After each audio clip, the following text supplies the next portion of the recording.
Ana estaba en medio de la oficina del director general de la empresa Eurotrade, apretando una fregona entre las manos como si fuera su último escudo contra la humiliación. Antes de continuar, escriben en los comentarios desde qué ciudad nos están escuchando. Veamos hasta donde se esparcen nuestras historias. Viktor Pavlovich Gromov, un hombre de unos 50 años con un rostro arrogante y lleno de autosatisfacción, se reclinó en su sillón y la observó con una sonrisa desdeñosa. ¿Qué, te has quedado paralizada? Le pregunté. ¿Quién eres? Mamá o Fregona con ojos? ¿Por qué tus hijos andan por aquí como si fuera un patio descuidado? Ana sintió que sus mejillas ardían. Quiso responder que, ante todo, era una persona, pero las palabras se la atragantaron. A sus 28 años ya había vivido mucho, un divorcio con un marido alcohólico, interminables turnos en dos trabajos para mantener a su hija Lisa, de 6 años. Pero no esperaba semejante falta de respeto, ni siquiera de Gromov, quien era conocido por su carácter terrible. Disculpe, Viktor Pavlovich, no volverá a suceder, dijo ella en voz baja, bajando la mirada. Eso espero, porque aquí han convertido esto en un jardín de infantes. Esto es una oficina de una empresa internacional, no una guardería, respondió el director cada vez más irado. En ese momento, la puerta de la oficina se abrió un poco y apareció una cabecita rubia. Mamá, ¿puedo entrar? Preguntó Lisa con su voz cristalina. Ana se quedó paralizada. Su hija no debía haber salido del cuarto donde la había dejado con sus libros para colorar y jugo. Pero la niña, de 6 años, había heredado de su madre no solo el cabello rubio y los ojos azul claro, sino también la terquedad. Fuera, fuera de aquí, gritó Gromov levantándose de su silla. Pero Lisa no se asustó. Entró con calma en la oficina, sosteniendo una hoja de papel en sus manos.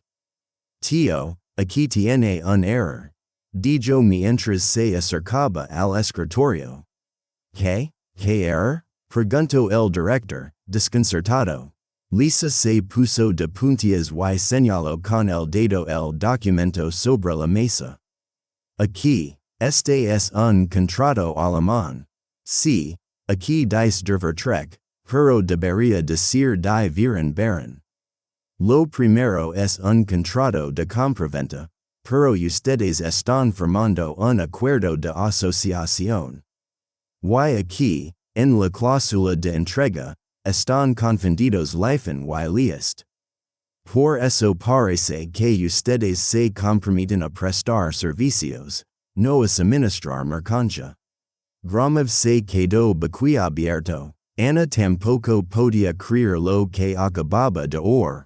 ¿De dónde sabe Lisa alemán? Esto es una locura, murmuró el director, pero ya sin la seguridad de antes. Se inclinó sobre el documento, leyendo atentamente el texto. Su rostro se fue tornando cada vez más pálido. Maldita sí, Galina, gritó, llamando a la secretaria. Llame urgent a Melnikova del departamento jurídico y traiga rápido al traductor. Mientras en la oficina se desataba el caos, Ana agarró a su hija de la mano y salió furtivamente por la puerta. Lisa, ¿cómo sabes alemán? Le preguntó, agachándose en el pasillo. La niña se encogió de hombros. La señora Marta me enseñó. Ella decía que tengo talento para los idiomas. Ana frunció el ceño. La señora Marta era su vecina en la pensión, una anciana alemana que de vez en cuando cuidaba de Lisa. Pero enseñar a una niña de 6 años a leer complejos documentos legales. El resto de la jornada transcurrió en una atmósfera extraña. Gromov no volvió a aparecer, pero comenzaron a correr rumores por la oficina. En el contrato de 15 millones de euros se habían encontrado errores críticos. Si el documento se hubiera firmado, la empresa habría sufrido pérdidas enormes.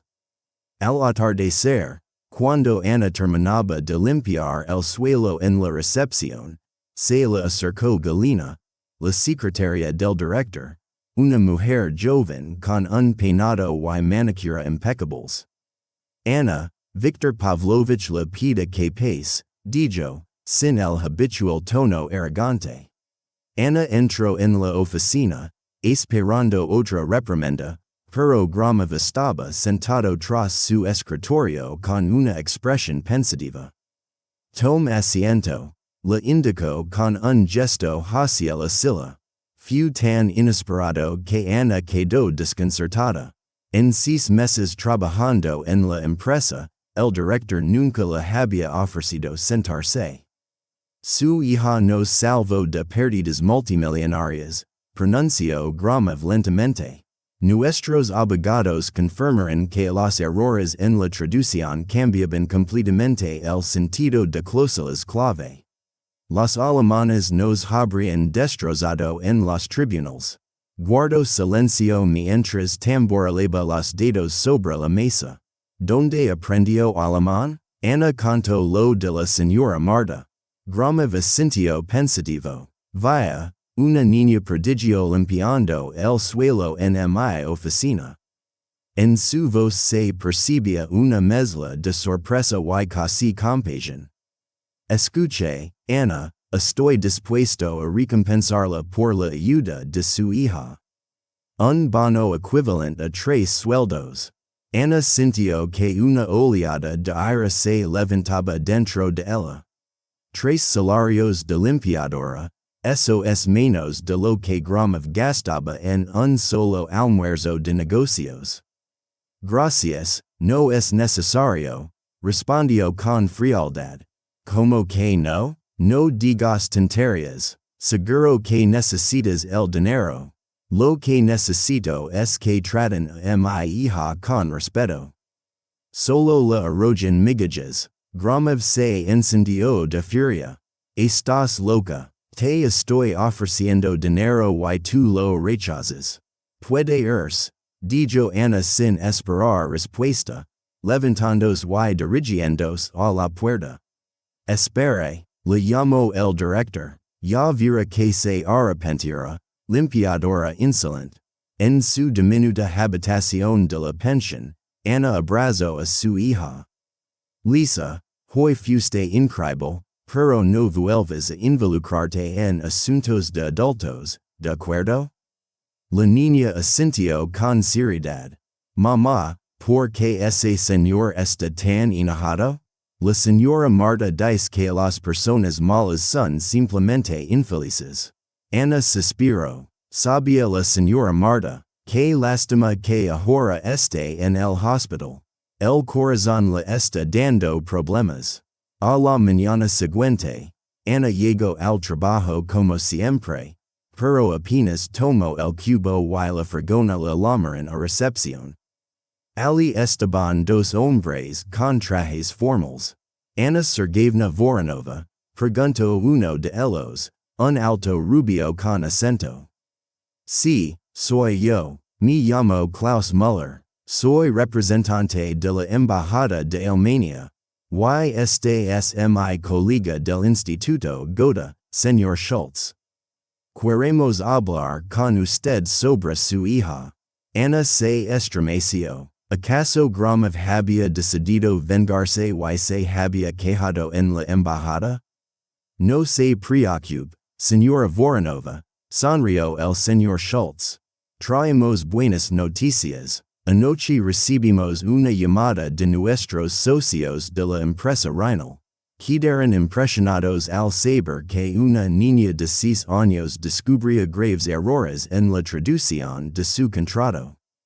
Realizamos una pequeña investigación y descubrimos cosas sorprendentes. Klaus Müller sacó una carpeta de su portafolio. Su vecina, Marta Weiss, no es simplemente una pensionista. Fue profesora en la Universidad de Heidelberg, especialista en filología alemana. Más aún, trabajó como traductora simultánea en la ONU.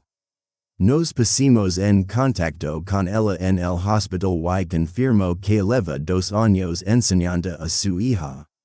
Según ella, Lisa es una niña excepcionalmente dotada, con una memoria fenomenal y un talento innato para los idiomas. Nos gustaría ofrecerle a Lisa una beca para estudiar en la escuela especializada del Instituto Goethe, añadió el señor Schultz. Se trata de un programa gratuito para niños talentosos, con clases 3 veces por semana, que incluyen no solo alemán, sino también otros idiomas europeos, además de asignaturas de desarrollo integral. Ana no podía creer lo que oía. Pero, ¿por qué? ¿Para qué les serviría eso? Klaus Müller sonrió. Señora Voronova, el talento de su hija es un don. Y sería un crimen dejar que se desperdicie. Además, el mania está interesada en formar profesionales de alto nivel. Cuando Lisa crezca, podrá convertirse en un puente entre nuestras culturas. En ese instante, Gromov irrumpió en la recepción. ¿Qué está pasando aquí? ¿Por qué una limpiadora recibe visitas en mi oficina? Klaus Müller lo miró con frialdad. Gromov, ¿verdad? Ya hemos terminado, pero permítame decirle que, gracias a esta limpiadora y a su hija, su empresa evitó una demanda de 15 millones de euros. En el mania sabemos valorar el talento, sin importar el estatus social. Gromov se puso rojo como un tomate, pero no dijo nada. Cuando los alemanes se retiraron, dejando a Ana una carpeta con documentos y contactos, ella se sentó en un banco del pasillo, aturdida. Su Lisa en una escuela de élite, gratis. Era casi un sueño. Oye, Voronova, gruñó Gromov, ¿por qué estás sentada? Los suelos no se limpian solos. Ana lo miró y de repente sonrió. ¿Sabe qué, Victor Pavlovich? Vaya al diablo. Se levantó, se quitó el delantal y lo lanzó al suelo. Renunció. ¿Y sabe qué más? Mi hija será una gran persona.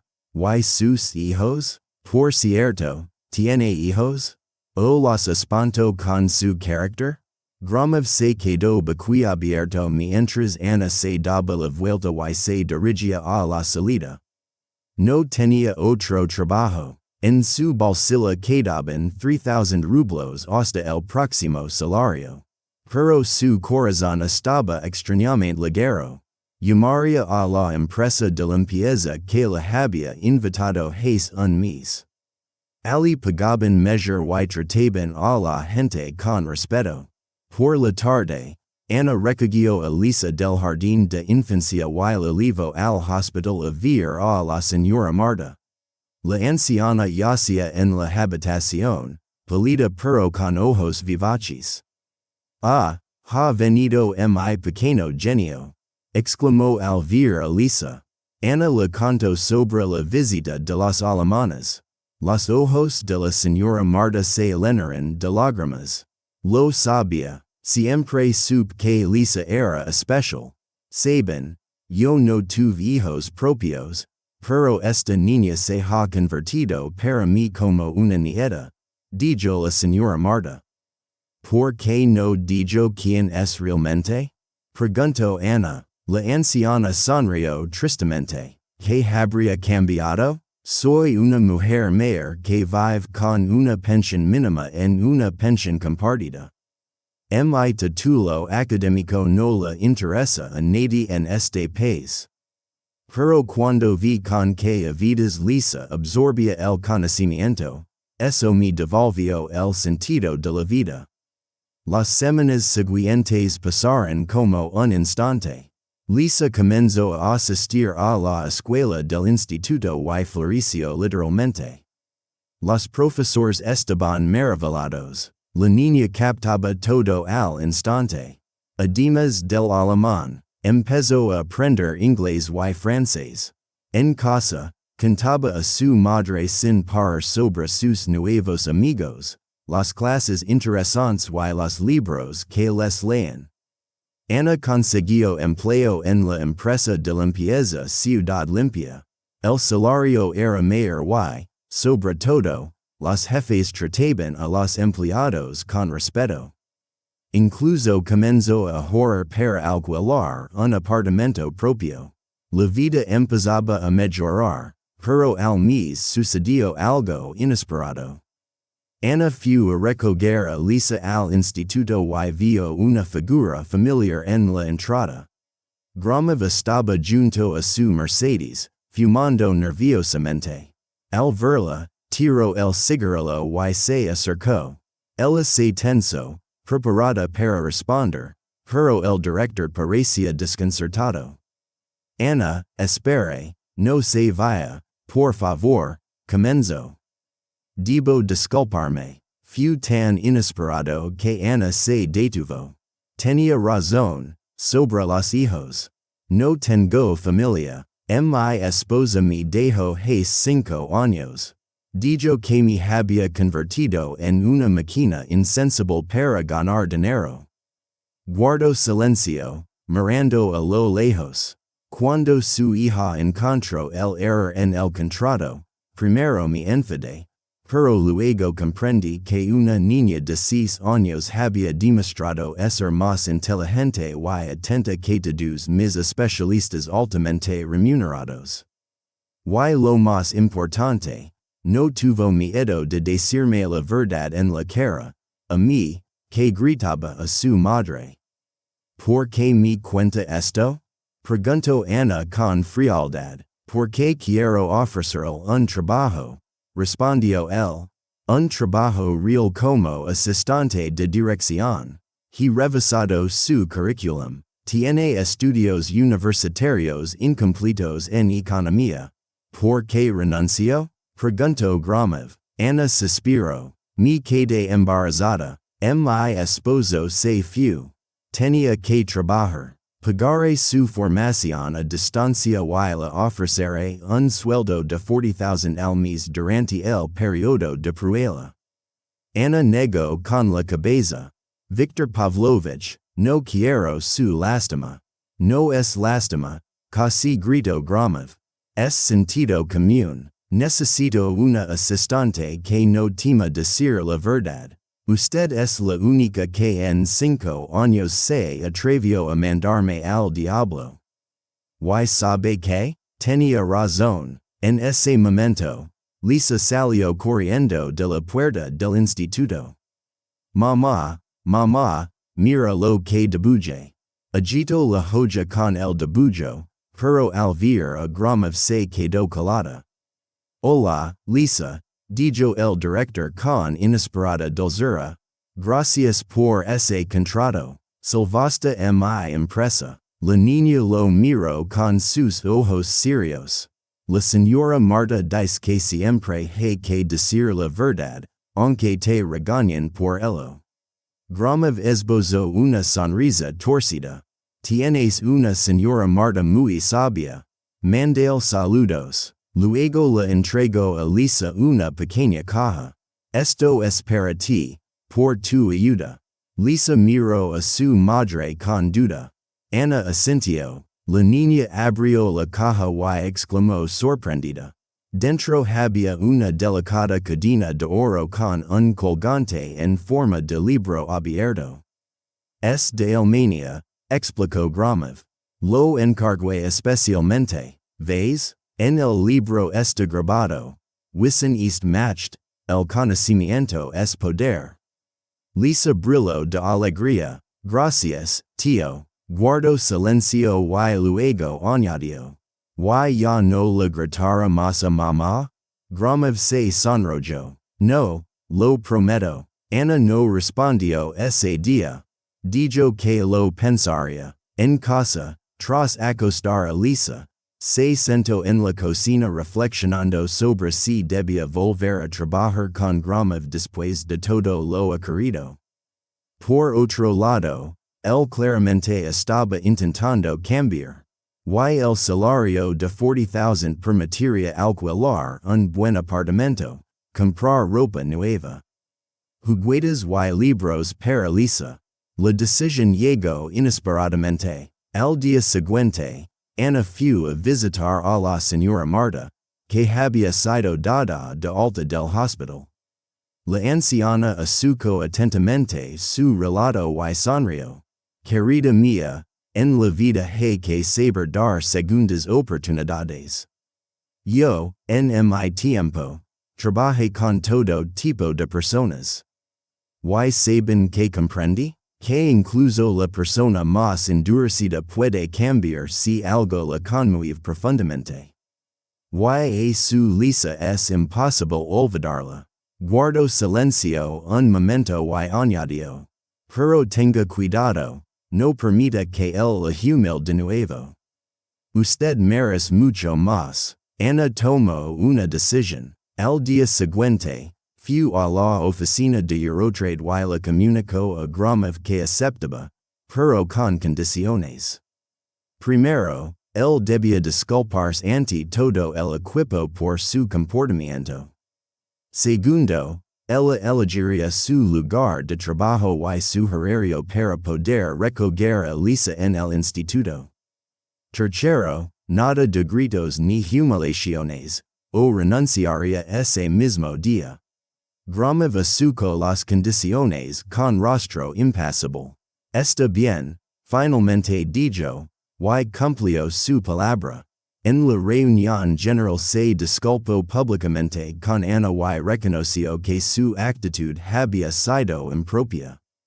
El equipo quedó atónito. Gramav pidiendo perdón era casi un milagro. Las primeras semanas fueron difíciles. Ana se adaptaba a sus nuevas responsabilidades mientras se preparaba para retomar la universidad. Gramav mantenía una conducta correcta, aunque a veces se desquitaba con gritos. Pero ya no contra ella, sino contra proveedores o gerentes incompetentes. Cada vez que ella le lanzaba una mirada de reproche, se detenía y murmuraba. Perdón. Poco a poco, Ana comprendió que Gramav era en realidad un empresario competente, duro y exigente, pero justo.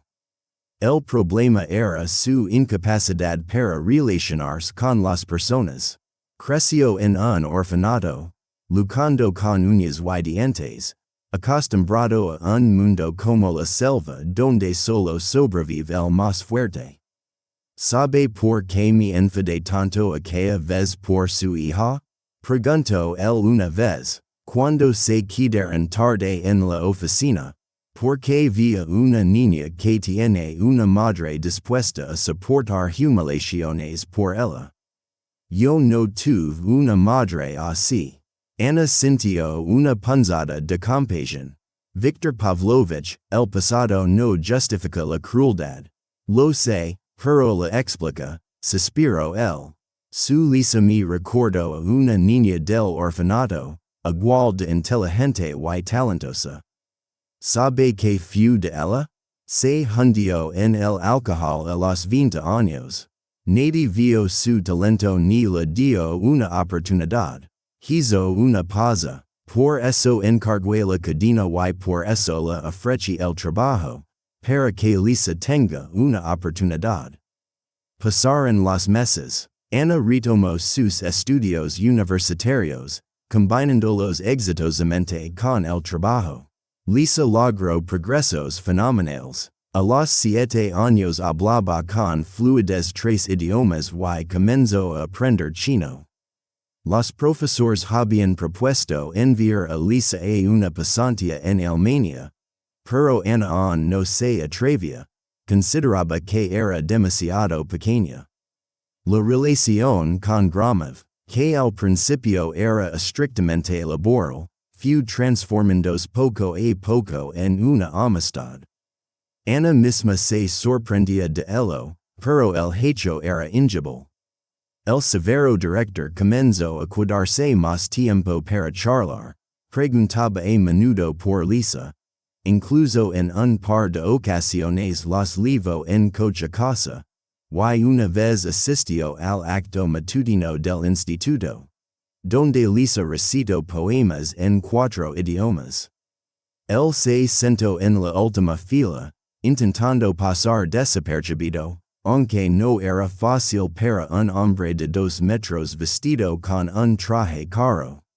«Usted vino», exclamó Ana, acercándose a él tras la presentación. «Se lo prometo a Lisa», respondió Gromov, algo avergonzado. Entonces Ana notó que él sostenía un enorme ramo de rosas blancas. «¿Es para ella?» «No», respondió, sonrojado. «Es para usted, por haber criado a una niña tan maravillosa y por soportarme». Ana se quedó sin palabras. En el último año y medio desde el divorcio, nadie le había regalado flores. Victor Pavlovich, simplemente temelo, interrumpió él. Y tal vez cenamos juntos los 3. Conozco un buen restaurante familiar. Ana quiso rechazar, pero en ese instante Lisa corrió hacia ellos. «Tío Víctor, viniste. ¿Te gustó?» «Mucho, princesa. Estuviste magnífica». Lisa brillaba de felicidad y de repente preguntó. «¿Por qué le regaló flores a mamá?» Gromov se sonrojó aún más. «Porque tu mamá es una mujer extraordinaria». «Eso es verdad», asintió Lisa. «Mamá, ¿podemos cenar con el tío Víctor?» Prometió llevarnos al lugar donde hacen el helado más delicioso. Ana miró a su hija, luego a Gromov y al ramo de rosas en sus manos. «Está bien», cedió finalmente, pero solo la cena, y sin malentendidos. Gromov asintió, por supuesto, solo la cena. El restaurante resultó ser encantador, acogedor, con una sala para niños y música en vivo. Lisa estaba encantada, especialmente cuando trajeron el póster, una montaña de helado con un espectáculo de bengalas. Ana se relajó y comenzó a disfrutar la velada.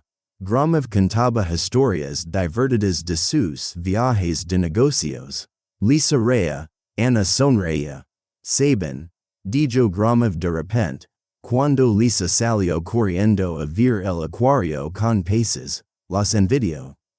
«Ustedes tienen algo muy valioso, sentido de la vida». Ana negó con la cabeza. «Los hijos no solo son alegría, también son noches en vela, enfermedades, temores. Son esos momentos en los que estarías dispuesta a darlo todo con tal de ver feliz a tu niño». «Estoy listo», dijo él en voz baja. Ana levantó la vista. «¿Qué estoy diciendo?» «Estoy preparada para noches sin dormir. Enfermedades, miedos. Si tan solo me dieran una oportunidad». Ana quedó paralizada. «Victor Pavlovich, ¿me está haciendo una propuesta?» «No». «Bueno, sí», se confundió él. «Solo quiero decir que, caramba, soy empresario, no poeta». «En fin, Ana, me gustas mucho. A Elisa la quiero como a una hija. Estoy dispuesto a ser un verdadero padre para ella, si usted me lo permite». Ana guardó silencio. En su mente se arremolinaban pensamientos. Gromov y su hija. El hombre que hace un año la había llamado una fregona con ojos. Pero, por otro lado, él realmente había cambiado. Y Lisa se había encariñado con él. «Lo pensaré», dijo finalmente. Es demasiado serio para decidir precipitadamente. Grama Vicentio, claro, tome todo el tiempo que necesite. Esperare. En casa, Ana no podía conciliar el sueño. Lisa, al dormirse, preguntó. Mamá, ¿el tío Víctor es bueno? ¿Por qué preguntas, cielo? ¿Por qué él te mira como un príncipe o una princesa de cuento? Ana sonrió. Duerme, mi pequeña narradora de cuentos. Al día siguiente, Ana acudió a la señora Marta en busca de consejo. La anciana la asuco y sonrió con picardía. ¿Y qué dice tu corazón? No lo sé. Temo equivocarme. ¿Y si él vuelve a ser el mismo? Querida, el amor siempre implica un riesgo. Pero fíjate, llevo 70 años viviendo y jamás he visto que alguien cambie por alguien a quien no le importa. Tu grama lleva un año siendo un hombre de seda. Eso significa algo. La decisión llegó inesperadamente. A la semana, Lisa se enfermó. Contrajo gripe en el instituto. La fiebre subió a 39 grados.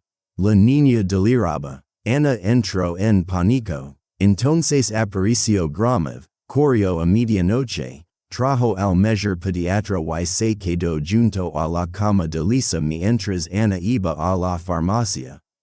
Cuando al amanecer la fiebre bajó y Lisa se dormió, él abrazó a Ana, quien lloraba de alivio. Está bien, todo pasó. Ella es una niña fuerte. Y Ana comprendió que eso era lo verdadero. No flores ni cenas en restaurantes. Sino la disposición a estar al lado en los momentos difíciles. Víctor, susurró. Él se quedó quieto. Era la primera vez que ella lo llamaba por su nombre. Sí, tu propuesta sigue en pie.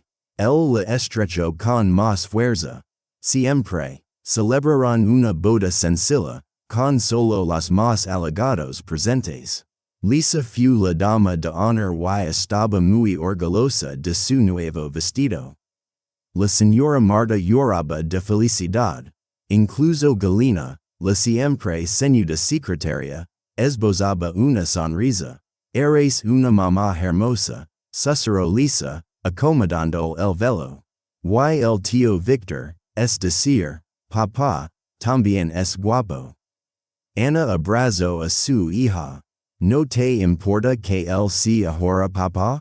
No, es bueno, nos quiere. Y eso era verdad. Gromov, ahora simplemente Víctor, los rodeaba con cuidado y atención. Se mudaron a un apartamento espacioso. Lisa tenía su propia habitación, un verdadero estudio para una poliglota, con libros en decenas de idiomas. La señora Marta se mudó con ellas. Había suficiente espacio y la anciana necesitaba cuidados. Continuaba enseñando a Lisa, transmitiendo no solo conocimientos, sino también sabiduría. Ana terminó la universidad con honores y se convirtió en directora financiera de Eurotrade.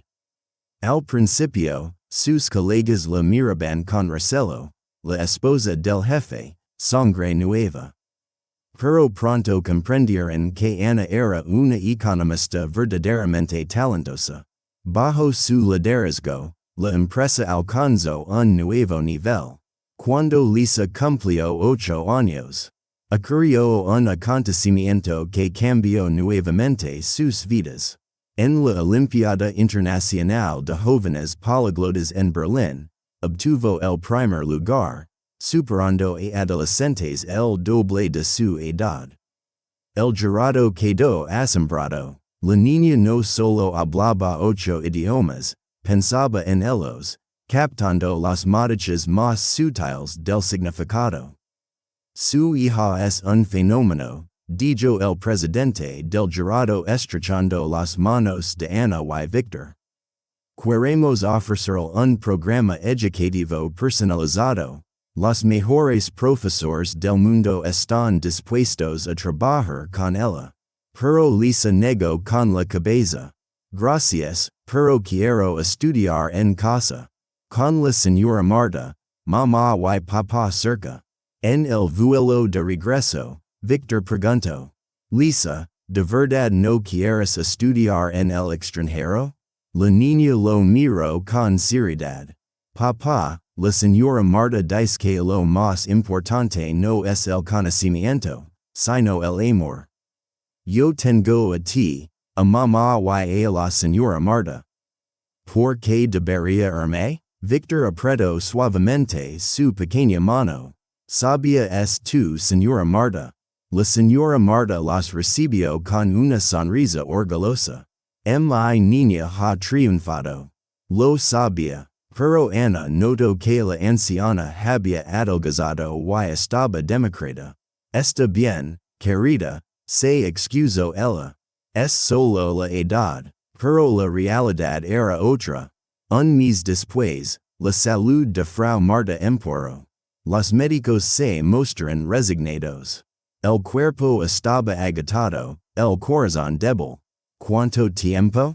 Preguntó Victor. Quizá un mes. Quizá dos, respondieron. El silencio se apoderó del hogar. Liza no se apartaba del lecho de Frau Marta, le leía en voz alta en alemán a su querido Goethe y le cantaba antiguas canciones. Listen, murmuró débilmente la anciana, ¿recuerdas lo que te dije sobre el conocimiento? Que debe usarse para hacer el bien. Así es. Prométeme que, pase lo que pase, usarás tu don para ayudar a los demás. Liza asintió, conteniendo las lágrimas. Lo prometo, Frau Marta. La anciana falleció tranquilamente en su sueño. En el funeral estuvieron presentes colegas de Alemania, quienes confirmaron que en el mundo académico Frau Marta era recordada y respetada. Fue una gran científica, dijo un profesor canoso. Pero, sobre todo, fue una gran persona. Liza sufrió profundamente la pérdida. Durante una semana permaneció en silencio y se negó a comer. Ni Ana ni Victor sabían cómo consolarla. Entonces la niña pidió, ¿puedo enseñar yo? Pero Liza, todavía eres muy pequeña, dijo Ana. Frau Marta enseñaba a los niños en la comuna gratis. Yo vi cómo brillaban sus ojos. Quiero hacer lo mismo. Victor y Ana se miraron. Está bien, dijo Victor. Organizamos cursos gratuitos para niños de familias desfavorecidas en nuestra empresa. Tú ayudarás a los profesores. Liza negó con la cabeza. No, papá, yo quiero enseñar a los niños pequeños. Frau Marta me dejó todos sus métodos. Así nació la escuela Frau Marta, cursos gratuitos de idiomas para niños talentosos de familias pobres. A sus 8 años, Liza se convirtió en la profesora más joven de la historia. Al principio, los padres eran escépticos, una niña enseñando a otros niños. Pero después de las primeras clases, la incredulidad dio paso a la admiración. Liza heredó de Frau Marta no solo el conocimiento, sino también un don extraordinario, el poder de encender en los niños el amor por el aprendizaje.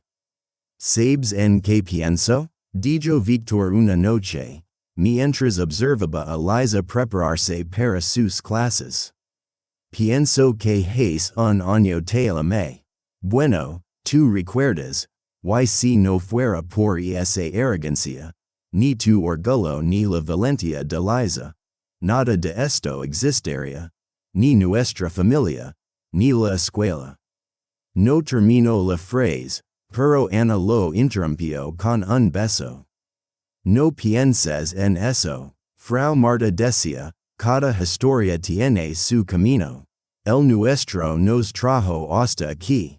A la arriba, la sabia Frau Marta sonreía, observando a su querida niña, quien continuaba levando la antorcha del conocimiento y la bondad. Porque la verdadera inmortalidad es lo que dejamos en los corazones de quienes amamos. La historia podría haber terminado allí, pero la vida tenía preparado otro inesperado giro. 6 meses después de la inauguración de la escuela, una mujer con una niña de unos 5 años llegó a su puerta. Disculpe, comenzó tímidamente, soy la limpiadora del centro de negocios de enfrente. Escuché que ustedes enseñan a los niños de manera gratuita. Ana sonrió, por supuesto, traiga a su hija para una evaluación. La mujer se echó a llorar. No se imagina. Mi Katya es muy talentosa, pero apenas tenemos para comer. Victor, que había escuchado la conversación desde la oficina, salió y preguntó, ¿dónde trabaja usted? La mujer mencionó la empresa. Victor frunció el ceño. Pero si son nuestros socios. ¿Cuánto le pagan? Al escuchar la cifra, se indignó. Eso es menos que el salario mínimo vital. Mañana mismo llamaré al director. Si no aumentan el sueldo de los limpiadores, romperemos el contrato. La mujer lo miró sorprendida. ¿Por qué es eso? Victor sonrió, porque una vez una limpiadora y su hija me enseñaron una lección importante. El talento no depende del estatus social. Y también que una escoba con ojos puede ver más que un director con diploma. La pequeña Katya resultó ser realmente talentosa y, en un mes, ya leía textos sencillos en inglés. Su madre no cabía en alegría. Mientras tanto, Lisa simplemente cumplía la promesa hecha a Frau Marta. Usar su don para ayudar a los demás. Mamá, preguntó un día, ¿por qué algunos adultos creen que los niños son tontos? Ana la abrazó, porque han olvidado como fueron ellos mismos. Pero tú cambiarás eso, ¿verdad? Lisa asintió con firmeza. Por supuesto. Frau Marta decía, los niños no son adultos pequeños, son grandes personalidades en cuerpos pequeños. Y mirando a su hija de 8 años, que dominaba 8 idiomas, dirigía una escuela y transformaba la vida de decenas de niños, Ana comprendió que Frau Marta tenía razón.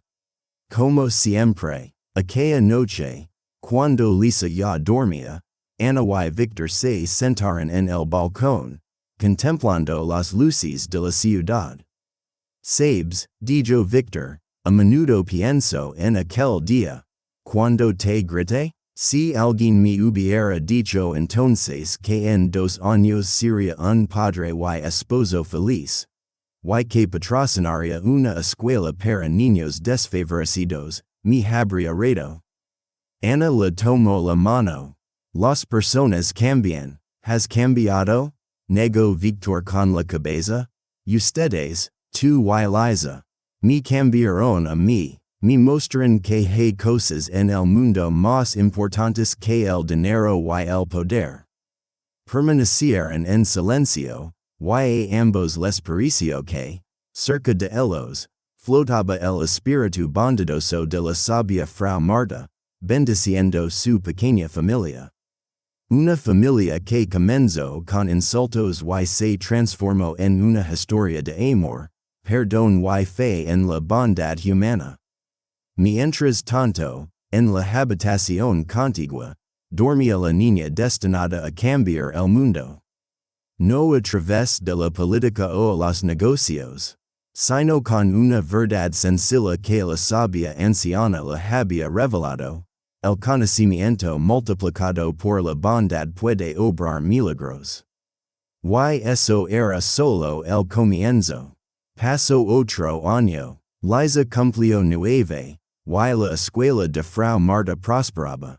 Más de 10 niños estudiaban idiomas gratuitamente, y algunos egresados ingresaron a prestigiosas escuelas secundarias. Pero, como suele ocurrir, el éxito no atrae solo a bienintencionados. En un gris día de octubre, un hombre irrumpió en la oficina de Eurotrade. Ana levantó la vista de los documentos y se quedó paralizada. Frente a ella estaba Sergey, su ex-esposo. En 3 años apenas había cambiado, las mismas facciones atractivas marcadas por la debilidad, los mismos ojos inquietos, solo que ahora llevaba un traje caro y nuevo. Hola, Anya, saludó con esa sonrisa que alguna vez le pareció encantadora. ¿Qué quieres, Sergey? Respondió ella fríamente, al grano, sin tonterías de cómo estás. No tenemos asuntos pendientes. Te fuiste cuando Liza tenía 3 años. No pagaste manutención ni te interesaste por si estaba viva. Anya, no empieces, dijo él. Era joven y ingenuo. ¿Qué quieres? Ana repitió, ¿qué quieres? Sin esperar invitación, Sergey se sentó frente a ella. He oído sobre tu suerte. Te casaste con un hombre rico. Tu hija es un prodigio. La escuela esa. Bien por ti. Me alegro. Ana se tensó. El tono no prometía nada bueno. Y pensé, continuó Sergey, que es injusto. Soy el padre de Liza. Tengo derecho a verla. Renunciaste a tu paternidad, lo recuerdo Ana. Eso se puede discutir. Consulte con un abogado. La puerta se abrió. Entró Víctor. Ana, no viste. Oh, tienes visita. Él miró fijamente a Sergey. Y algo en su rostro hizo que Ana se pusiera en alerta. Víctor Gromov se presentó mientras extendía la mano. El esposo de Ana, Sergey estrechó su mano, sonriendo. Sergey Petrov, ex-marido y padre de Liza. Víctor se sentó junto a Ana. Interesante. Ana explicó que el padre de Liza desapareció hace 6 años. Es agradable ver que finalmente ha recordado a su hija. Su voz tenía un tono firme. Sergey se encogió de hombros, pero mantuvo la sonrisa. La gente cambia. Quiero reconstruir la relación con Liza. Es mi derecho. El derecho hay que ganárselo, replicó Víctor con contundencia. Escuchen, Sergey se inclinó hacia adelante. Resolvamos esto de manera pacífica. No quiero escándalos, solo deseo ver a mi hija. Y una compensación por el daño moral. Después de todo, la criaste sin mi consentimiento. Ana no pudo contenerse ante lo de la compensación. ¿Estás bromeando? Sergey encogió los hombros. 500,000 y desapareceré para siempre. Firmaré cualquier papel. Víctor se levantó. Vayamos ahora mismo o llamaré a seguridad. Piénsalo bien. Sergey también se puso de pie. Tengo un buen abogado. Los tribunales suelen reunir a los hijos con sus padres biológicos. Y considerando que la niña es un genio. ¿Te imaginas el escándalo? La madre rica y poderosa que impide al padre biológico ver a su hija prodigio. Dejó una tarjeta sobre la mesa, llámenme cuando recapaciten. Cuando la puerta se cerró tras él, Ana rompió a llorar. ¿Qué hacer? ¿Y si el tribunal le da la razón? ¿Y si obligan a Liza a verlo? Víctor le abrazó. Calmate, encontraremos una solución. Yo también tengo abogados, y no son cualquiera. Esa noche, durante la cena familiar, Liza notó la tensión entre sus padres. ¿Qué pasa? Parecen tristes. Ana y Víctor se miraron. ¿Cómo explicar a una niña de 9 años que apareció un padre que la abandonó? Son solo problemas en el trabajo, cariño, sonrío Ana. Pero Liza no era Liza si creera eso. Mamá, no soy una niña. Díganme la verdad, Víctor suspiró. Está bien. Hoy vino tu padre biológico. Quiere verte. Liza frunció el ceño. El que se fue cuando yo era pequeña? ¿Para qué? Dice que la extraño y quiere reconciliarse. La niña guardó silencio y luego preguntó. ¿Y ustedes qué piensan? Ana le acarició la cabeza. Pensamos que la decisión es tuya.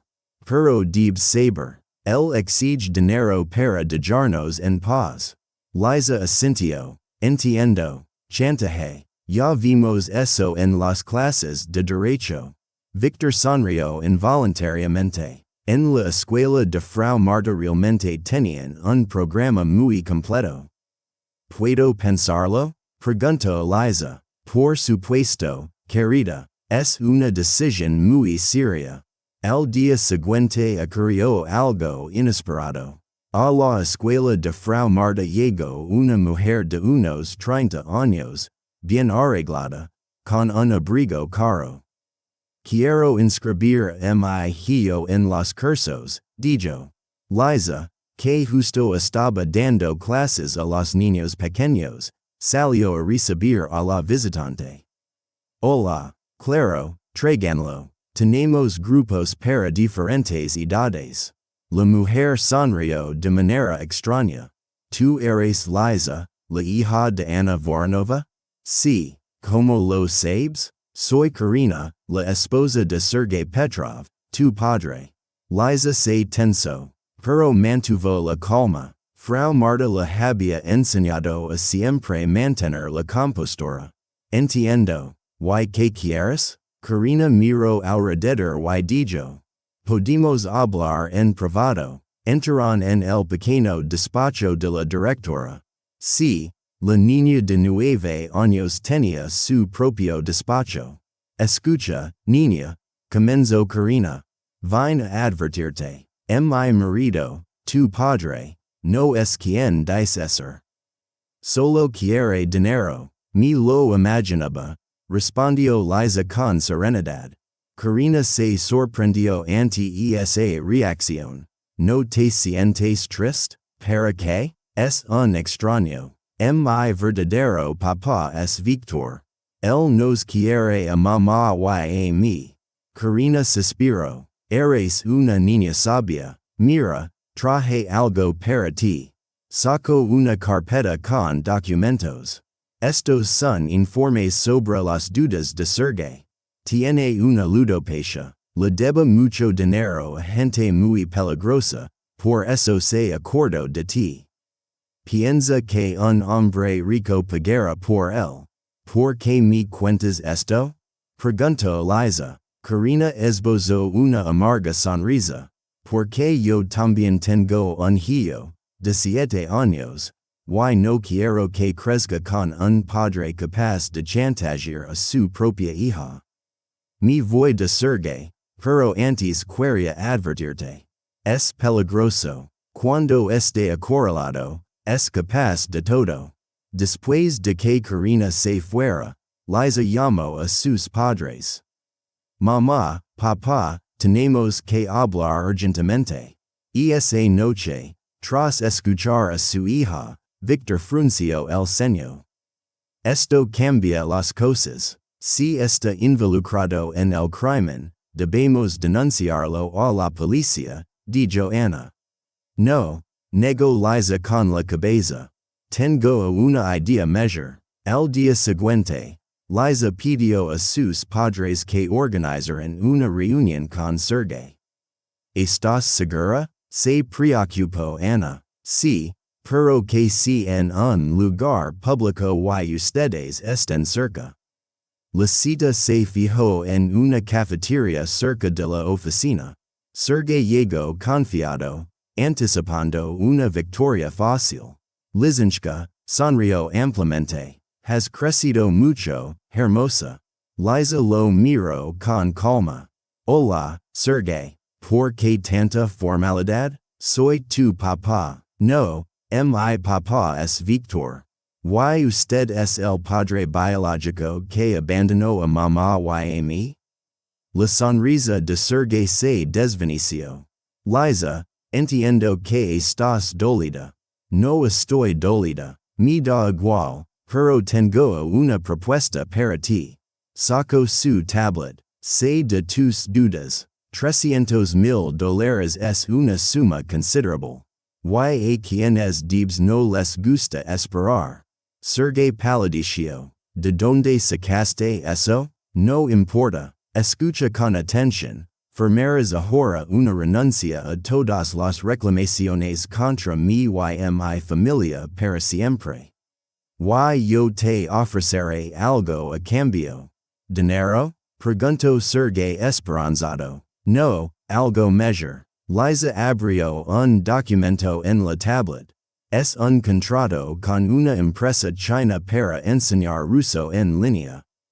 El sueldo es de $5,000 al mes. El alojamiento está incluido. Pero hay condiciones. Debes irte a China en una semana y no regresar por al menos 5 años. Sergei quedó desconcertado. ¿Cómo? ¿Por qué? Liza encogió los hombros. Tengo contactos. Olimpiada internacionales. Los chinos buscan hablantes nativos con formación pedagógica. Verifique. Tienes un título. Esta es tu oportunidad para empezar una nueva vida. Saldar tus dudas y hasta convertirte en una persona decente. ¿Y si me niego? Entonces entregaremos la información sobre tus dudas y tus vínculos criminales a la policía. Papá Victor ya preparó la denuncia. Además, Karina está dispuesta a testificar sobre tus amenazas. Sergei se desinfló como un globo pinchado. Eres una chica cruel. No, soy práctica. Frau Marta me enseñó a buscar soluciones beneficiosas para todos. Tú consigues un trabajo y una oportunidad para una nueva vida. Nosotros conseguimos tranquilidad. Todos ganamos. Con manos temblorosas, Sergei firmó los documentos. Al se volvió y dijo. Sabes, realmente eres especial. Que pena que me haya dado cuenta demasiado tarde. Liza asintió con tristeza. Sí, es una lástima. Te deseo suerte en China. Cuando Sergei se fue, Ana abrazó a su hija. ¿De dónde sacas tanta sabiduría? Liza sonrió. Frau Marta decía, la venganza nos debilita, la misericordia nos hace fuertes. Él es un hombre malo, pero tiene la oportunidad de cambiar. Tal vez, lejos de sus antiguos problemas, lo logre. Victor negó con la cabeza.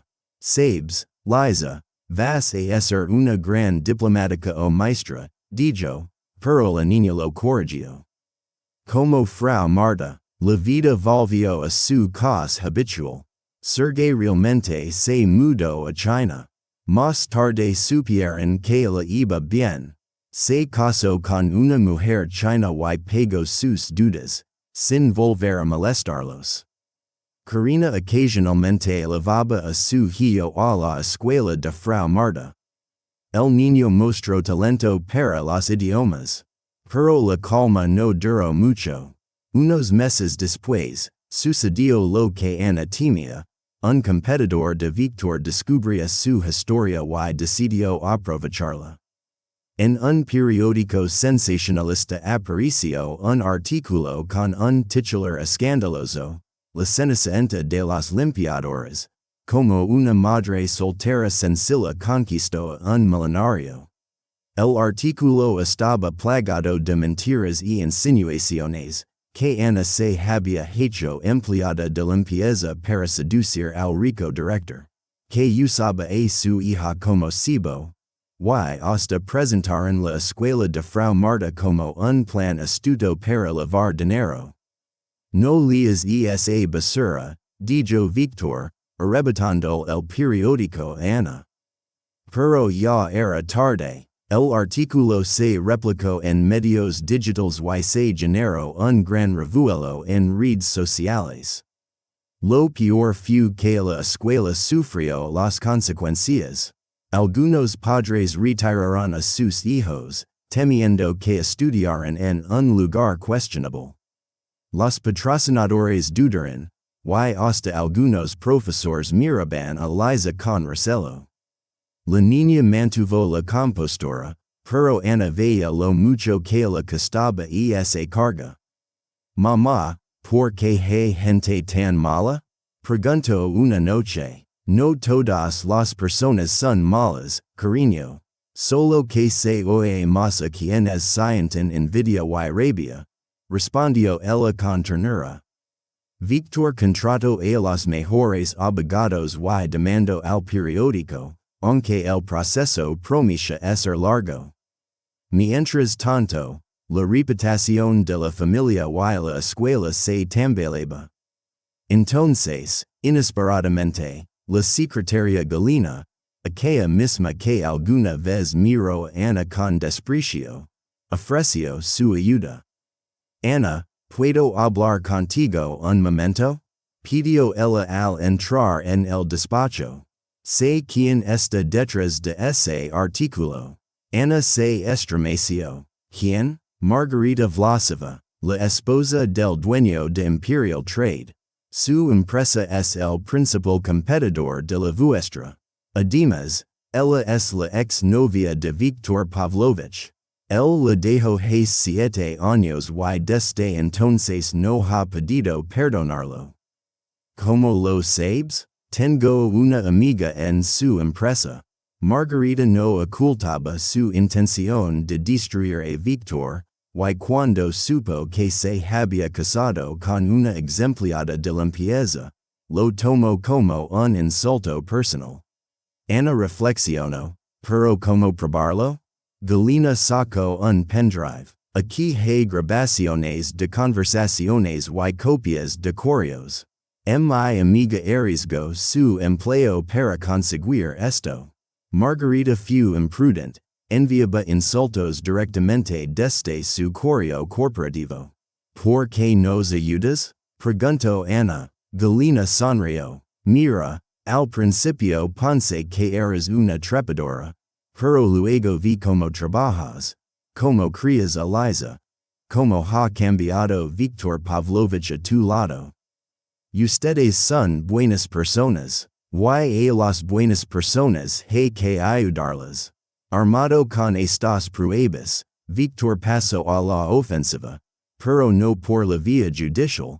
Eso habría sido demasiado fácil. Organizó una gran rueda de prensa, invitando no solo a periodistas, sino también a representantes de instituciones educativas, diplomáticos e incluso al ministro de Educación. El tema se tituló Educación para Todos. La experiencia de la escuela Frau Marta. La conferencia comenzó con la intervención de Liza. La niña de 9 años subió al escenario con un vestido sobrio y habló en 8 idiomas. Uno tras otro, con tal naturalidad que parecía un solo idioma. Habló de Frau Marta, de la escuela y de los niños de familias humildes que habían recibido una oportunidad para un futuro mejor. La sala quedó en silencio. Luego tomaron la palabra los alumnos de la escuela, niños de conserjes, vendedores y vigilantes. Recitaron poemas en idiomas extranjeros y mostraron sus logros. Los padres, con lágrimas, cantaron como había cambiado la vida de sus hijos. Después habló un representante del Instituto Goethe. Hemos seguido el trabajo de la escuela Frau Marta desde sus inicios. Es un proyecto único, sin parangón en el mundo. Un niño de 9 años creó y dirige una institución educativa que ofrece resultados reales. Si esto no es un milagro, ¿qué lo es? El clímax fue la intervención de Víctor. Con serenidad, Narro toda la historia desde su primer encuentro con Ana hasta el artículo difamatorio, y luego presento pruebas contundentes que demostraban el carácter intencional de la publicación. No demandaré a Margarita Vlasova, dijo al final, porque la venganza es asunto de débiles. Pero quiero que todos sepan que intentar destruir la escuela Frau Marta no es un delito contra mi familia, sino un crimen contra decenas de niños talentosos a quienes se les está arrebatando la oportunidad de un futuro. El impacto fue abrumador. Al día siguiente, los periódicos estaban plagados de titulares sobre la escuela milagrosa y la niña prodigio. El artículo difamatorio fue olvidado, y su autora se convirtió en persona non grata en los círculos empresariales. Imperial Trade perdió varios contratos importantes, nadie quería asociarse con una empresa que se enfrentaba a niños. La escuela Frau Marta recibió apoyo estatal. El ministro de Educación asistió personalmente a las clases y quedó impresionado. Esto debe replicarse en todo el país, declaró. Se comenzarán a abrir filiales en otras ciudades. Lisa fue invitada a hablar en la ONU durante una conferencia sobre educación. ¿Tienes miedo? Preguntó Ana mientras ayudaba a su hija a prepararse para viajar a Nueva York. Un poco, confesó Lisa. ¿Y si olvidó algo? Tu olvidar, Rio Victor, la niña que a los 6 años leía contratos en alemán. Lisa sonrió. Papá, eso fue hace mucho, hace ya 3 años. En Nueva York los recibieron como estrellas. Lisa habló en un enorme auditorio lleno de representantes de todo el mundo. Habló sobre el derecho de todo niño a la educación, sobre cómo el talento no depende del nivel económico de los padres, sobre Frau Marta y su sabiduría. Lo hizo en los 6 idiomas oficiales de la ONU, alternando con soltera. La sala estalló en aplausos. Es increíble, susurraban los diplomáticos. Solo tiene 9 años. Después de la presentación, se acercó a ellos una mujer elegante, Madame Voronova. Soy Michelle Dubu, representante de la UNESCO. Nos gustaría otorgar a la escuela Frau Marta el estatus de proyecto bajo el auspicio de la UNESCO. Lo que les brindará apoyo internacional y financiamiento. Ana no podía creer lo que escuchaba. Su pequeña escuela, ahora un proyecto de la UNESCO. El regreso fue como un sueño. En el avión, Lisa se quedó dormida, apoyando la cabeza en el hombro de su madre. Mira cómo duerme, susurró Victor. Una niña común. No tan común, corrigió Ana, pero sigue siendo una niña. A veces temo que la estamos robando su infancia. Victor apretó su mano. No, le estamos dando la oportunidad de ser ella misma. Ella elige enseñar a otros niños en lugar de jugar con muñecas. Al llegar a casa, les esperaba una sorpresa. En el apartamento estaba Karina, la ex esposa de Sergei, acompañada de su hijo Maxim. Perdón por aparecer sin avisar, dijo tímidamente, pero no sabía a quién más acudir. Resultó que a Maxim le habían diagnosticado una forma rara de dislexia. El niño no podía leer, las letras se le desdibujaban y cambiaban de forma. Los médicos estaban desconcertados. Recordé a Lisa y sus métodos. ¿Habrá alguna solución? Lisa escuchó con atención y luego pidió a Maxim que le mostrara cómo veía las letras. El niño dibujó garabatos extraños. Lisa se quedó pensativa. Saben, Frau Marta tuvo un alumno con un problema similar. Ella le enseñó a través de asociaciones y música. Cada letra era una nota, una palabra, una melodía. Vamos a intentarlo. Durante las semanas siguientes, Lisa trabajó con Maxim bajo un programa especial. Creó para él asociaciones musicales, códigos de colores y imágenes táctiles. Y ocurrió un milagro. El niño comenzó a leer, lento y con dificultad, pero lea. Es imposible, exclamó Karina emocionada cuando Maxim leyó su primera frase. Para Frau Marta no hay imposibles, respondió Lisa con una sonrisa. La historia de Maxim se hizo conocida en los círculos médicos. Neurocirujanos pediátricos se interesaron por el método. Invitaron a Lisa a hablar en una conferencia. Una niña de 9 años enseñaba a profesores. No se trata del método, explicaba ella, sino de la fe. Si le dices a un niño que no puede, no podrá. Pero si crees y buscas caminos, todo es posible. Frau Marta decía, no hay niños incapaces de aprender, solo enfoques equivocados. La escuela Frau Marta abrió una sesión especial para niños con necesidades especiales. Padres de todo el país acudieron con hijos con dislexia, autismo y otras dificultades, todos encontrando su camino hacia el conocimiento. Lisa elaboraba programas individualizados, convocaba a especialistas, pero, sobre todo, transmitía fe. ¿Sabes cuál es mi sueño?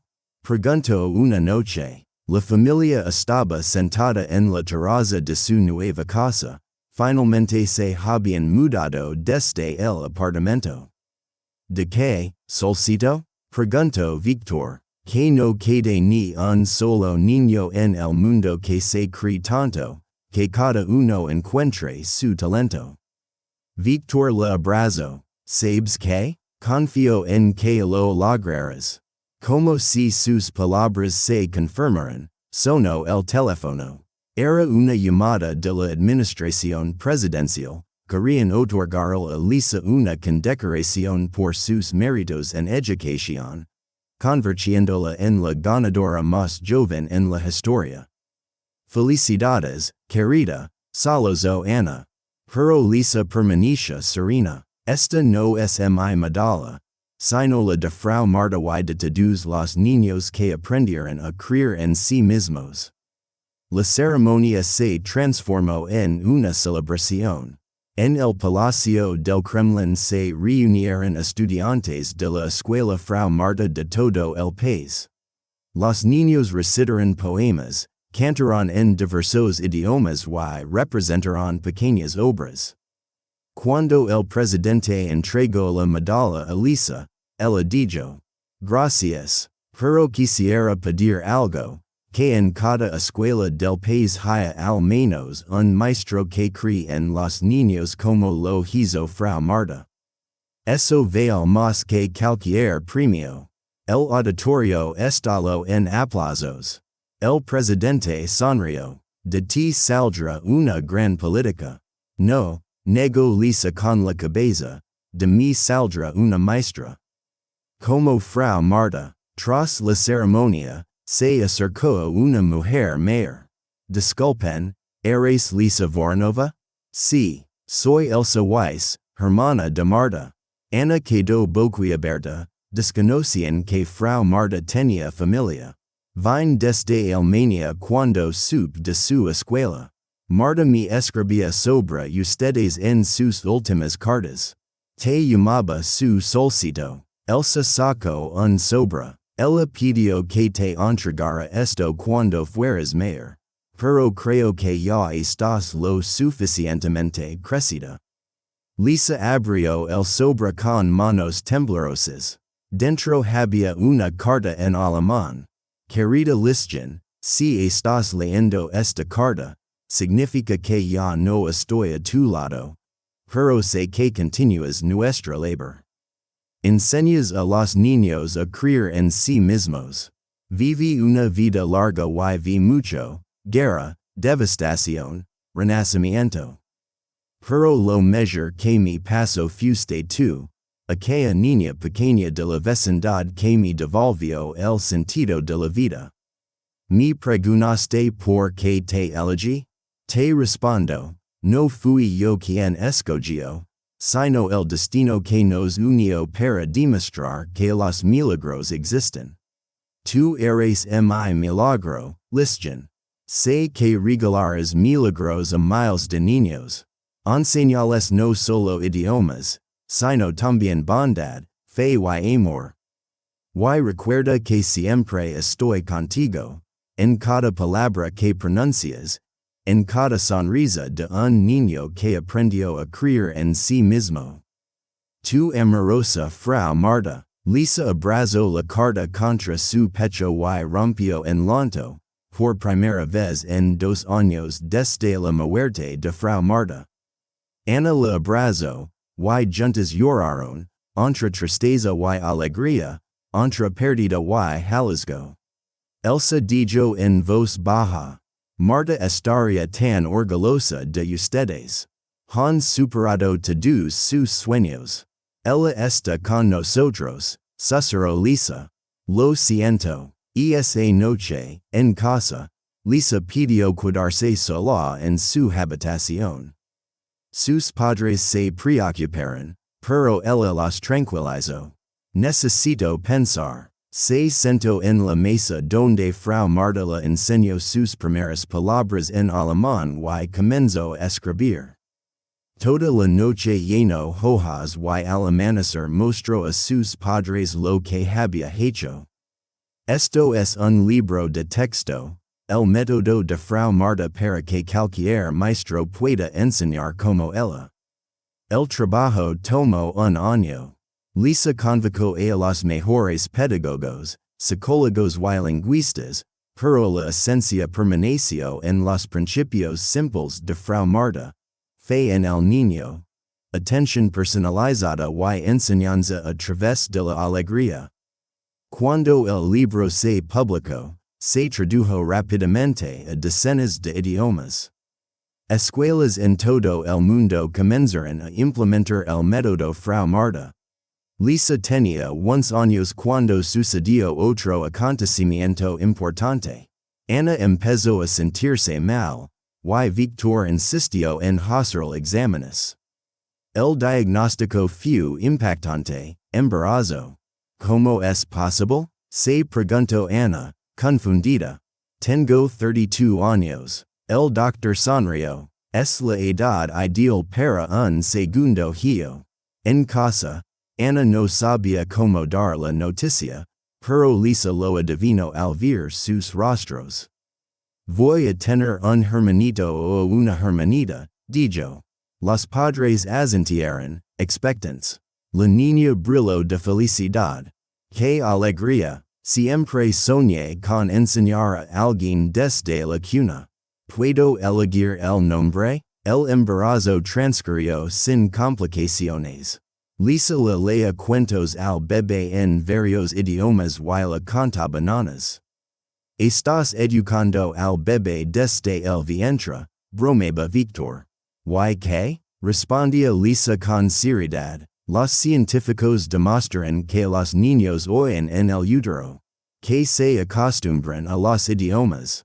Nació un niño, y Lisa insistió en nombrarlo Martín, en honor a Frau Marta. El pequeño creció rodeado de amor y lenguas. Su primera palabra, a los 8 meses, fue mamá en alemán. Víctor quedó sorprendido. Es normal, respondió Lisa encogiéndose de hombros. ¿Qué tiene de raro? Le canto canciones en alemán todos los días. A los 2 años, Martín ya hablaba 3 idiomas, alternándolos con facilidad. Los educadores del jardín no podían creerlo. Son los genes, decían unos.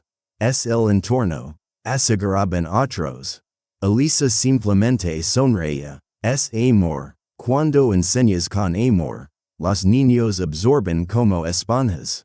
Para entonces, la escuela Frau Marta se había convertido en una red internacional. Miles de niños alrededor del mundo aprendían con el método de aquella amable anciana alemana que vivió en una comuna rusa. Lisa era invitada a dar conferencias en universidades y a asesorar al Ministerio de Educación. A los 13 años, se convirtió en la profesora honoraria más joven de la historia. Pero ella seguía siendo la misma niña bondadosa y alegre, que más amaba enseñar a los más pequeños. ¿Para qué quieres a esos niños chiquitos? Se preguntaban sus compañeros. ¿Podrías ganar melones? Lisa los miraba con sincera perplejidad. ¿Y para qué quiero melones? Tengo todo, una familia que adoro, mi vocación, alumnos que me adoran. ¿Qué más necesito para ser feliz?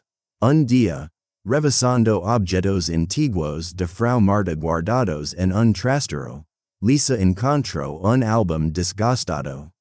Lo abrió y quedó maravillada. Eran fotos de los alumnos de Frau Marta a lo largo de 40 años de enseñanza. Cientos de rostros, firmas en diferentes idiomas, mensajes de agradecimiento. Mamá, papá, miren, llamo. Revisaron el álbum en familia. Víctor señaló una foto. Espera, ese es nuestro ministro de Relaciones Exteriores. Debajo, la dedicatoria decía: Querida Frau Marta, que me enseñó a no temer hablar en idiomas extranjeros. Tu eterno alumno, Volodya. Y había más, escritores famosos, diplomáticos de la ONU, traductores del presidente. Decenas de personas que alcanzaron el éxito gracias a aquella modesta maestra. Ven, susurró Lisa, Frau Marta cambió el mundo. De forma silenciosa, a través de sus alumnos. Y nosotros continuemos su legado. Acarició la tapa del álbum. Gracias, Frau Marta, por todo. Aquella noche, Ana tardó en conciliar el sueño. Ella meditaba sobre los extraños giros del destino. ¿Quién hubiera imaginado hace 10 años que una humilde empleada de limpieza se convertiría en una exitosa financiera? Que su hija fundaría un imperio educativo, o que el rudo Hamgromov se transformaría en un esposo y padre cariñoso? La vida es una cosa misteriosa. Pero cuando está llena de amor y fe, ocurren los milagros. ¿En qué piensas? Preguntó Víctor somnoliento. En lo extraño que ha sido todo. Si no me hubieras herido entonces. No lo recuerdas, interrumpió él. No puedo evitar sentir vergüenza aún. No importa, eso nos trajo hasta aquí, a nuestra felicidad. Víctor le abrazó. A veces creo que Frau Marta lo planeó todo a propósito, que nos unió para que Lisa tuviera una familia completa. Ana sonrió. Quizás fue una mujer sabia. A la mañana siguiente, los despertó una llamada. Era de Alemania. El gobierno había decidido instituir el Premio Internacional Marta Weiss al Mérito en Educación. Y por unanimidad eligieron a Lisa como la primera galardonada. El círculo se cierra, susurró Ana. En Berlín los recibieron como héroes. Alfombra roja, periodistas, cámaras de televisión. Pero Lisa solo miraba el antiguo y majestuoso edificio universitario. Frau Marta caminó por estos pasillos, dijo en voz baja. En el auditorio se congregaron cientos de personas, pedagogos, científicos, funcionarios. Cuando Lisa subió al escenario, el público se puso de pie. Damas y caballeros, comenzó en alemán, Estoy aquí gracias a una mujer que vio en mí no a la hija de una empleada de limpieza, sino a una persona que me abrió el mundo del conocimiento y me enseñó, sobre todo, a compartirlo con los demás. Frau Marta decía, la educación no es un privilegio, sino un derecho. Hoy, miles de niños en todo el mundo ejercen ese derecho gracias a su método. Pero esto es solo el comienzo. Durante 20 minutos hablo de sus planes para crear universidades gratuitas para niños talentosos de familias humildes, de un programa para formar a una nueva generación de docentes, y del sueño de que para 2050 ningún niño en el planeta carezca de acceso a una educación de calidad. Al concluir, el auditorio estalló en una ovación ensordecedora. Los ministros, profesores, estudiantes y periodistas se pusieron de pie aplaudiendo. «Bravo», exclamó alguien, y todo el auditorio se unió con entusiasmo. «Bravo, bravo», la pequeña niña rusa permanecía sonriente sobre el escenario del antiguo y majestuoso Universidad Alemana, sintiendo cerca el cálido aliento del alma bondadosa de Frau Marta. Porque los sueños si se cumplen, solo hay que creer, actuar y amar. Tras la ceremonia, se acercó a ellos un profesor mayor, el señor Fräulein Voronova. Fui colega de Marta Weiss, dijo. Ella estaría inmensamente orgullosa, extendió a Lisa un libro antiguo. Este es su primer manual. Lo escribió a los 25 años. Nadie quería publicarlo por sus ideas tan revolucionarias, pero ella no se rindió. Lisa tomó el libro con cuidado. Gracias, es un regalo invaluable. Por la noche, toda la familia se reunió en la habitación de Lisa en el hotel. El pequeño Martín ya dormía, mientras los demás hojaban aquel viejo manual de Frau Marta. Miren, dijo Lisa, ella ya hablaba de que cada niño es único, 40 años antes de que fuera una idea común. Víctor sonrió con admiración, una genio, un verdadero genio, como nuestra hija, añadió Ana. Al día siguiente visitaron la casa donde Frau Marta pasó su infancia, una pequeña mansión en la calle Ticaya. Los actuales dueños, al saber quiénes eran, les ofrecieron una cálida visita guiada. Esta era la habitación de Marta, dijo la propietaria. ¿Ven estas iniciales en el marco de la ventana? Lisa recorrió con los dedos las letras desgastadas, MV, iguales a las de Martín. Es el destino, sonrió Ana. Regresaban a casa haciendo escala en París, donde Lisa fue invitada a hablar en la Sorbona. Después seguir en Oxford, Harvard, la Universidad de Tokio, una gira mundial para la joven profesora. En cada lugar la recibían con entusiasmo y auditorios llenos. Pero Lisa soñaba con volver a casa, a sus alumnos. Los grandes auditorios son estupendos, decía, pero el verdadero trabajo ocurre en aulas pequeñas, cara a cara con cada niño. Al llegar, les esperaba una sorpresa. La escuela Frau Marta había recibido un nuevo edificio. El gobierno les otorgó una histórica mansión en el centro de la ciudad, con parque, biblioteca y incluso un pequeño teatro. Es demasiado, dudó Lisa. El alcalde sonrió. No, es justo lo que sus hijos merecen. La mudanza se convirtió en una celebración. Niños, padres, maestros y patrocinadores colaboraban para acondicionar el nuevo espacio. Colgaban cuadros, colocaban pupitres, llenaban la biblioteca con libros en decenas de idiomas. y en el vestibulo central colgaron un enorme retrato de Frau Marta. La bondadosa anciana observaba el bullicio con una suave sonrisa. Bueno, Frau Marta, dijo Lisa mirando el retrato, ¿te gusta tu nueva casa? Pareció que Frau Marta les guiñaba un ojo, aunque probablemente solo era un juego de luces. La inauguración de la nueva escuela se convirtió en un evento de relevancia nacional. Llegaron embajadores de una decena de países, ministros y celebridades. Pero los invitados más importantes fueron aquellos, antiguos alumnos de Frau Marta, los mismos de las fotografías del álbum. Con canas y port solemne, se pararon en el vestibulo y contemplaban el retrato de su maestra con lágrimas en los ojos. Nos enseñaba en el sótano, cantaba el ministro, un sótano frío y húmedo en una casa medio derruida, pero cuando ella entraba, se transformaba en un castillo mágico.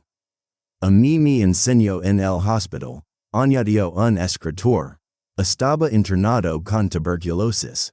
Pensaba que la vida se había acabado, y ella venía cada día a enseñarme francés. Me decía, cuando te recuperes, irás a Paris. ¿Fuiste? Preguntó Lisa. Sí, varias veces. Ali escribió su última novela. La ceremonia de apertura comenzó con un minuto de silencio en memoria de Frau Marta. Luego, los niños cantaron su canción favorita, una antigua canción de cuna alemana. Después, Lisa pronunció un breve discurso. Esta escuela no es mía, es la escuela Frau Marta, la escuela de todos los que creen en los niños. Que cada niño que cruce este umbral sienta lo que yo sentí cuando Frau Marta me abrió por primera vez un libro. Que el mundo es vasto, hermoso y te está esperando a ti. Cortaron la cinta, las puertas se abrieron, y cientos de niños corrieron a explorar. Aprender y descubrir. Los adultos sonreían al contemplar aquella alegría viva y bulliciosa. Han creado un milagro, dijo alguien a Ana. Ella negó con la cabeza. No fui yo. Fueron Lisa y Frau Marta, y un poco la escoba con ojos, añadió Víctor abrazando a su esposa. Rieron juntos. ¿Quién hubiera pensado que una ofensa de hace 10 años se convertiría en una broma familiar? Por la noche, cuando los invitados se habían ido y los niños regresado a sus hogares, Lisa se sentó en su nuevo despacho. La oficina de la directora de la escuela Frau Marta. Con 14 años, Lisa se había convertido en la directora de escuela más joven del mundo, con cientos de alumnos y miles de seguidores en todo el planeta. Sin embargo, no sentía el peso de la responsabilidad, sino solo alegría y gratitud. Gracias, Frau Marta, susurró. En ese momento, la puerta se abrió y entró Ana con una bandeja. Te traje la cena, otra vez olvidaste comer. Lisa sonrió. Gracias, mamá. Sentate. Cuéntame, ¿cómo fue tu día? Madre y hija, la antigua empleada de limpieza y la joven profesora, se sentaron juntas y hablaron de todo, como en aquella diminuta habitación de la comuna. Solo que ahora los rodeaban no paredes desconchadas, sino retratos de grandes pedagogos, entre ellos la amable Frau Marta, quien les había enseñado lo esencial. El amor y el conocimiento pueden transformar el mundo. Mientras tanto, en el vestibulo, el guardia recorría el edificio. Se detuvo frente al retrato de Frau Marta y acomodó una flor queda en el jardín. Pareció que la anciana en el cuadro sonrió un poco más. Pero seguro solo era un juego de luces. ¿Oh no? La mañana siguiente comenzó como siempre, con el bullicio de los niños. Lisa estaba en la entrada recibiendo a los alumnos. Buenos días, Artyom. ¿Cómo va tu francés? Hola, Masha. ¿Lista para el examen de chino? Los conocía a todos por su nombre. Recordaba sus logros y dificultades.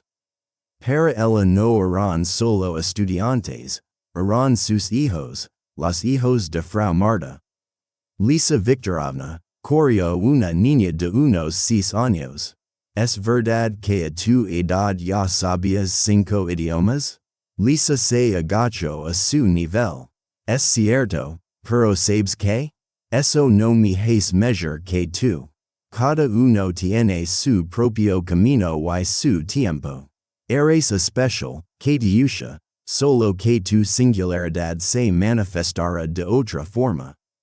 La niña brilló de felicidad y corrió hacia su aula. Lisa pensó, así es, Frau Marta, una palabra amable a la vez. La historia de la familia Voronov Gromov podría haber terminado aquí. Pero la vida no es un cuento con un final de vivieron felices para siempre. La vida continúa, trayendo nuevos retos y nuevas alegrías. Lisa creció, se casó con un joven diplomático poliglota, donde si no podía encontrar marido sino en una conferencia internacional de lingüística. Y tuvo 3 hijos, todos ellos escuchando cuentos en diferentes idiomas desde la cuna. Martín se convirtió en médico y fundó una clínica para niños con necesidades especiales. Víctor y Joana envejecieron juntos, rodeados de nietos y bisnietos. La escuela de Frau Marta se transformó en una marca internacional. Pero, sobre todo, permaneció fiel a los principios de su fundadora, sin cuotas de inscripción, sin discriminación, solo amor por el conocimiento y fe en cada niño. Y en algún lugar, en el measure de los mundos, la bondadosa Frau Marta sonreía al ver como aquella pequeña semilla plantada en el alma de una niña de la comuna se había convertido en un majestuoso árbol bajo cuya sombra miles de niños hallaban refugio. En la oficina de la directora de la escuela colgaba una fotografía. Una joven mujer con una escoba y una niña con ojos inteligentes. La inscripción decía, aquí comenzó todo. Y cualquiera que viera esa imagen comprendía que los milagros ocurren. Solo hay que atreverse a soñar, actuar y amar. Esta es la historia de cómo una ofensa se convirtió en bendición, de cómo una escoba con ojos vio más que todos los especialistas titulados, y de cómo una pequeña niña con un gran corazón cambió el mundo. Palabra por palabra, niño por niño, con la fe, el amor y la sabiduría de la bondadosa Frau Marta. Gracias por escuchar hasta el final. Si les gustó esta historia, por favor, denle like y cuéntenme. Ustedes guardarían silencio.